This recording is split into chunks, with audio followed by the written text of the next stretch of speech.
Tugasku menemanimu.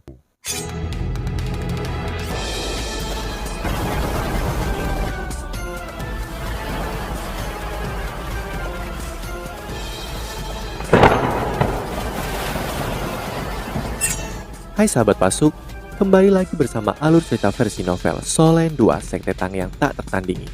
Jangan lupa like, subscribe, dan nyalakan tanda lonceng. Mari kita lanjutkan. Aku tidak berpikir ada orang di sini yang bisa menghentikanku jika aku menggila. Ini adalah ancaman yang jelas, namun tidak ada yang berani membuka mulut mereka. Hanya setelah Penatua Xuan Lao membawa Susan Si turun panggung, semua orang dari Akademi Teknik Kekaisaran Ryu berhasil bergerak lagi. Para siswa masih ingin memprotes, tetapi guru mereka menghentikannya. Guru, apakah kita akan membiarkan hal-hal seperti ini? Kami, Marulong memprotes dengan marah. Diam! Guru mereka berteriak. Apakah kamu tahu siapa itu? Dia yang terkuat di Akademi Shrek, dan dia juga salah satu dari 5 teratas di benua ini. Gelarnya adalah Toti, dan dia adalah Dolo Transcendent peringkat 98. Dia memiliki kekuatan yang menakutkan. Jika dia menggila, dia bisa menghancurkan kota ini. Bahkan kepala sekolah tidak akan berani menantangnya jika dia ada di sini. Tidak ada yang menyangka dia akan muncul di final hari ini. Setelah dia berbicara, seolah-olah semua orang dari tim Ryu telah disiram dengan baskom berisi air es. Mereka semua merasa hawa dingin di hati mereka. Sebagai insinyur jiwa, mereka percaya bahwa insinyur jiwa akan melampaui master jiwa di masa depan. Tetapi peringkat 98 terlalu tinggi untuk mereka. Itu di luar pengetahuan mereka.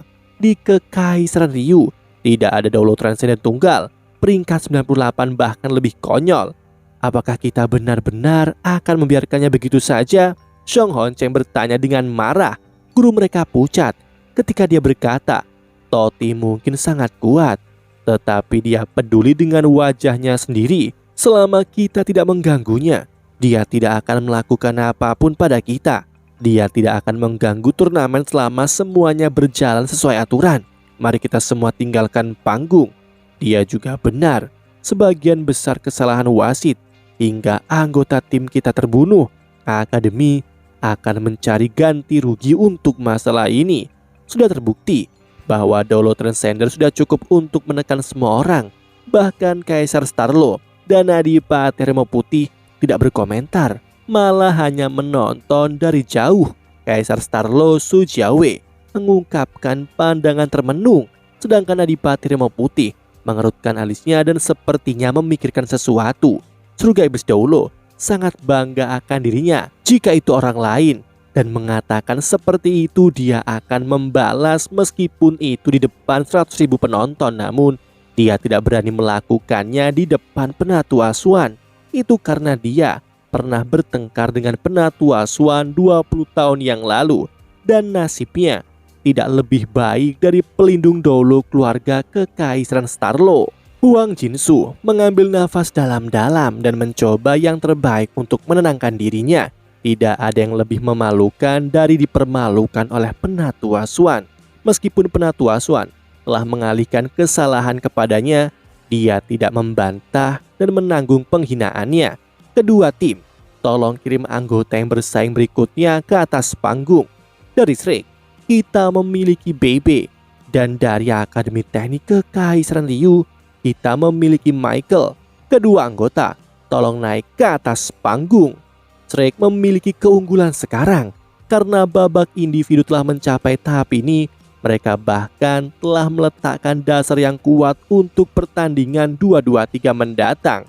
Akademi Shrek hanya mengirim leluhur jiwa. Susan Si namun mampu mengatasi 2 insinyur jiwa kelas 5. Kontribusinya sangat besar. Selain itu, salah satu lawannya telah meninggal sementara yang lain terluka parah.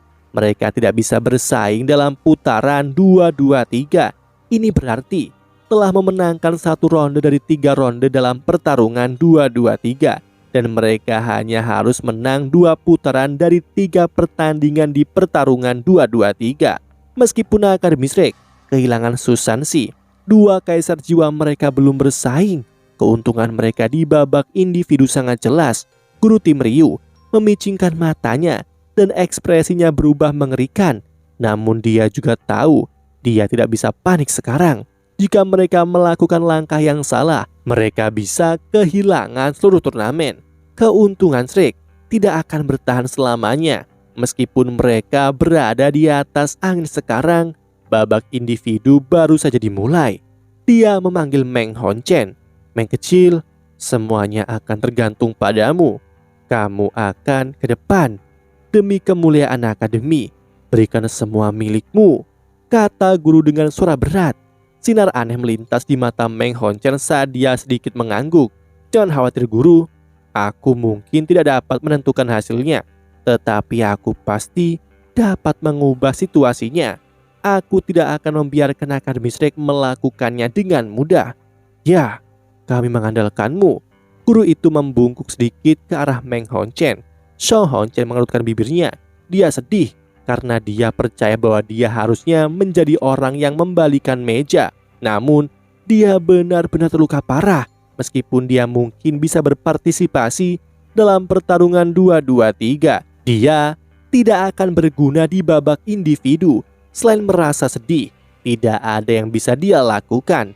Bebe dan Michael mundur ke tepi panggung kompetisi. Surga Iblis Daulo tidak mengungkapkan ekspresi di wajahnya saat memberikan isyarat dan berteriak. Pertandingan dimulai. Michael adalah anggota tim resmi, sehingga kekuatannya lebih unggul daripada dua anggota lain sebelum dia. Dia segera menunjukkan kemampuan sejatinya saat kompetisi dimulai. Serangkaian suara dentuman logam terdengar dari beberapa alat jiwa yang menempel pada tubuhnya. Sepasang sepatu boot logam berwarna biru muncul di sekitar kakinya. Dua barel logam muncul di belakang punggungnya. Selain dua alat jiwa ini, 4 sayap logam memanjang dari tulang rusuk Michael. Tapi itu bukan alat jiwa tipe terbang, sebaliknya. Itu ada di sana untuk membantunya menyesuaikan dan menjaga keseimbangan. Selain itu, Michael ada laras tebal di masing-masing lengannya. Bibi bertarung dengan gaya yang mirip dengan sebagian besar master jiwa. Segera setelah dimulainya kompetisi diumumkan, dia meledak maju ke arah lawannya secepat mungkin. Menutup celah di antara mereka adalah cara terbaik yang dilakukan untuk melawan seorang insinyur jiwa jarak jauh. Michael juga bergerak. Sepatu boot panjang di kakinya berkedip-kedip, menyebabkan dia segera bergerak beberapa meter ke samping dengan kecepatan yang menakutkan. Meskipun dia tidak sebanding dengan Chen An, dia juga tidak lebih lambat. Alat jiwa pendorong di belakang punggungnya juga mengeluarkan sedikit cahaya saat dia bergerak ke samping. Meskipun pancaran mereka tidak kuat, namun itu masih berhasil meningkatkan kecepatannya secara signifikan. Yu Hao dan He Chaito keduanya terpesona ketika melihat alat jiwa ini beraksi. Michael benar-benar menghayati namanya sebagai murid yang berasal dari Akademi Rekayasa Jiwa terbaik di benua ini. Kontrol Michael yang sempurna atas alat-alat jiwa membuat mereka berdua sangat takjub. Tapi dia tidak bisa mengelak sepanjang pertarungan. Dia mengangkat tangannya saat dia bergerak dan laras di tangan kanannya menembak ke arah BB. Bola cahaya merah tua melesat. Yang aneh itu tidak mengeluarkan suara apapun ketika diluncurkan. Ekspresi BB menjadi serius dan dia berhenti. Dia melambaikan tangan kanannya dan melepaskan Blue Light Intent Dragon. Cincin jiwa pertamanya bersinar terang. Cakar naga guntur meraih bola cahaya. Dia berhasil mengambil bola cahaya merah dengan tepat, tetapi adegan aneh muncul. Petir dari cakar naga guntur padam.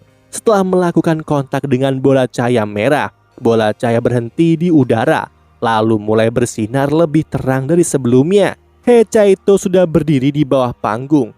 Dia berkata dengan ngeri, "Itu meriam jiwa otomatis. Mereka benar-benar memiliki sesuatu seperti ini."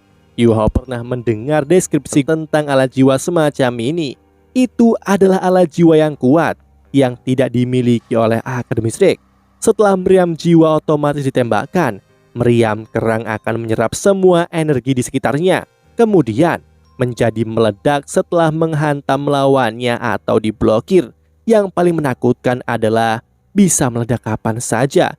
Ini berarti Michael dapat membuatnya sehingga meriam hanya meledak beberapa detik setelah disentuh. Secara umum, itu akan meledak antara 1 hingga 5 detik setelah kontak. Ketika BB melihat peningkatan intensitas cahaya yang tiba-tiba, BB tidak punya pilihan selain berhenti dan melompat ke samping. Bola cahaya merah meledak setelah 1 detik. Kekuatan ledakannya yang menakutkan menciptakan lingkaran cahaya merah tua dengan diameter lebih dari 1,5 meter dan kekuatan ledakan yang bahkan lebih besar muncul. Cahaya itu menyebabkan udara dalam radius 3 meter terdistorsi. Dimanapun itu melewatinya, BB menjadi pucat dan ingin mengutuk. Alat jiwa ini terlalu kuat. Dia kemungkinan akan terluka parah jika dipukul langsung sekali saja. Untungnya, meriam jiwa otomatis menembak pada kecepatan yang agak lambat karena kekuatannya yang besar. Karena sejumlah besar kekuatan jiwa harus dikumpulkan sebelum meriam itu bisa ditembakkan. Pada saat meriam pertama meledak, meriam Michael yang kedua ditembakkan dari laras di tangan lainnya. Jenis alat jiwa ini sangat berguna, tetapi panas yang dihasilkannya dapat dengan mudah menyebabkan larasnya retak dan tidak bisa ditembakkan berulang kali. Karena itu, Michael memilih untuk menembak dengan laras lainnya. Marulong telah menyebutkan sebelumnya bahwa pertempuran jarak dekat bukanlah keahliannya. Meriam jiwa otomatis yang muncul di turnamen ini untuk pertama kalinya adalah kartu traf yang sebenarnya. Ada juga bola merah yang mulai menyala di depan dadanya. Itu pasti akan menjadi sesuatu yang kuat juga. Tubuh Michael bergerak cepat ketika ia menyerang dalam upaya terus-menerus untuk menjaga jarak terjauh dari BB. Peluru meriam kedua ini melintas di depan jalan yang BB harus ikuti jika dia ingin sampai kepadanya. Sinar dingin melintas di mata BB. Kali ini, ia aktif bergerak untuk bertabrakan dengan meriam daripada menggunakan keterampilan jiwa untuk mencegatnya. Senyum dingin terungkap di wajah Michael. Dia berpikir dalam hatinya, apakah kamu mencoba menghindari seranganku? Cangkang meriamku telah menguncimu. Kamu tidak bisa menghindarinya. Setelah kamu terkena, kamu akan meledak dan aku bisa membalas dendam untuk saudara-saudaraku. Ketika meriam ada di depan BB, ia mengangkat tangan kirinya dan meraihnya. Mengapa dia memegang meriam? Inilah yang difikirkan oleh setiap penonton. Di mata tim Ryu, lengannya pasti akan lumpuh jika dia tidak mati. Gerakan BB berurutan. Saat dia meraih kulit meriam, langkah kakinya menjadi sedikit lebih cepat. Ketika dia meluncur ke arah meriam, tubuhnya menjadi sedikit ilusi. Dia melepaskan peluru meriam, tetapi peluru meriam itu kembali menempel ke arahnya. Tapi BB juga merenggut tangan kirinya ke bawah. Peluru meriam yang berjarak kurang dari 1 kaki jauhnya tampaknya dipandu oleh telapak tangannya dan terbanting ke tanah. Itu benar-benar hancur oleh dampaknya. BB kemudian meledak maju. Sebuah ledakan menggema dari belakangnya, seolah-olah matahari tampak bersinar terang di punggungnya. Aku harus membalas budi padamu, karena kamu telah memberiku 2 telur. Aku akan memberikan 1 untukmu sebagai balasan. Pergelangan tangan kanan BB tersentak ketika dia melemparkan benda seperti bola hitam ke arah Michael. Itu melengkung di udara saat terbang menuju Michael. Michael baru saja menembakkan meriam ketiganya dan dikejutkan bagaimana peluru meriam keduanya dihancurkan ke tanah oleh BB. Namun, dia segera menyesuaikan meriam ketiganya sehingga peluru meriamnya akan meledak secara instan. Jika BB berani menggunakan metode yang sama lagi, meriam akan meledak saat dia melakukan kontak dengannya. 2 objek seperti bola tampak saling terkait saat bola cahaya merah mencapai BB secara instan. BB melakukan tindakan yang tak terduga saat dia maju. Dia terus maju dengan membungkuk dan menampar kedua bola cahaya. Meskipun demikian, tetap terkunci ke BB dan terus mengejarnya. Sebuah panah tersembunyi di lengan BB tiba-tiba terbang keluar dan mengenai bola cahaya pada saat ini. Begitu peluru meriam jiwa otomatis Michael dipukul, itu meledak. Sebuah ledakan memekakkan telinga yang menghasilkan panas luar biasa bergema dari belakang BB. Tapi BB tidak terkena gelombang kejut. Ia terus bergerak maju. Sudah selesai, dia melakukannya dengan baik. Bahkan penatua Swan mengatakannya ketika dia melihat adegan ini. Dia sangat kagum BB telah berurusan dengan ala jiwa lawannya dengan sangat cemerlang. Yu Hao dan Wang Dong saling memandang dan melihat keheranan di mata masing-masing. BB tidak melawan meriam jiwa otomatis dengan Blue Line Intelligent Dragon-nya, tetapi dengan senjata rahasia dari Sekte Tang. Sebagai murid tertua dari Sekte Tang, dia akhirnya mengungkapkan kemampuan sebenarnya yang telah dia sembunyikan begitu lama di turnamen. Dia telah menggunakan teknik rahasia Sekte Tang saat BB menangani meriam jiwa otomatis ketiga. Bola logam yang dia lemparkan mencapai Michael.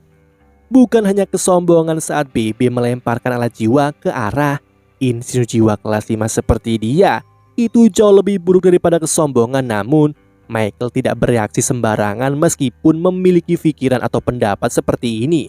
Dia mengangkat tangan kanannya dan pedang jiwa guntur muncul. Sebuah sambaran petir keluar dan berubah menjadi cambuk petir yang dia ayunkan ke arah bola logam. Michael juga menembakkan meriam keempat ke depan BB. Menunda lawannya sangatlah penting. Saat petir mengenai bola logam pecah. Dibandingkan dengan meriam Michael, ledakan ini tampak sangat ringan, bahkan tidak menarik perhatian banyak orang. Namun hembusan kabut naik saat meledak. Kabut ini membawa aroma manis yang menyebar di udara. Racun. Ini adalah pikiran pertama Michael. Penghalang perisai segera menyinari tubuhnya. Tapi apakah itu benar-benar gas beracun? Suara berderak lembut terdengar. Sinar matahari tidak cukup menyinari di tengah-tengah cuaca yang suram, sehingga Michael hanya bisa melihat sesuatu hitam berkilat di udara. Suara berderak berasal dari penghalang di tubuhnya.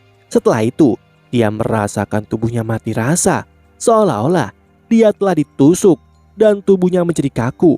Yang paling tragis, meriam yang baru saja ditembakkan berhenti di depannya. Bagaimana ini bisa terjadi? Dua pikiran muncul di benak Michael. Dia tidak tahu trik apa yang digunakan oleh BB, namun seberkas cahaya turun dari langit menelan tubuhnya. Pada saat ini, sinar cahaya ini melindunginya ketika peluru meriam meledak. Surga Iblis dahulu menyelamatkannya. Ia hampir menyusul 3 rekannya. BB tampak menyesal saat dia bergumam, "Sepertinya aku lebih baik.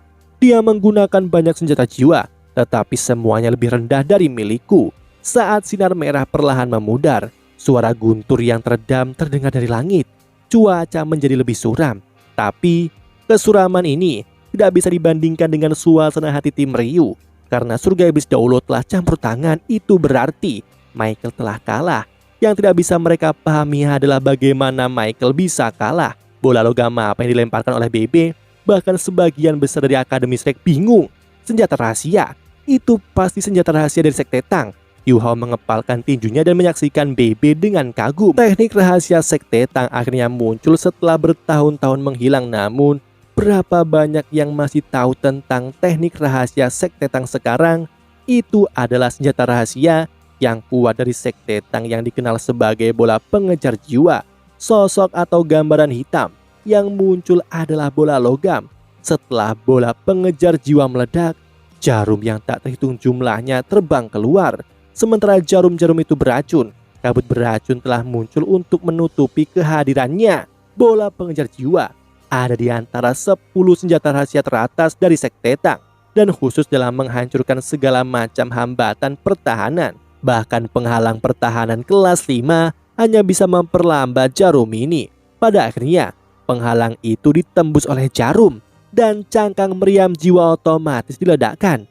Michael ambruk begitu saja di tengah panggung. Otot wajah surga iblis dahulu berkedut dan dia menopang Michael. Dia dengan cepat memeriksa tubuh Michael. Racun!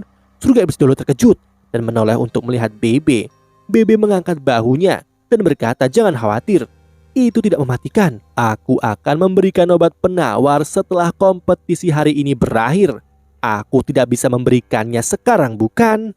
Apalagi yang bisa dikatakan oleh Huang Jinsu? Dia hanya bisa secara pribadi mengantar Michael turun dari panggung.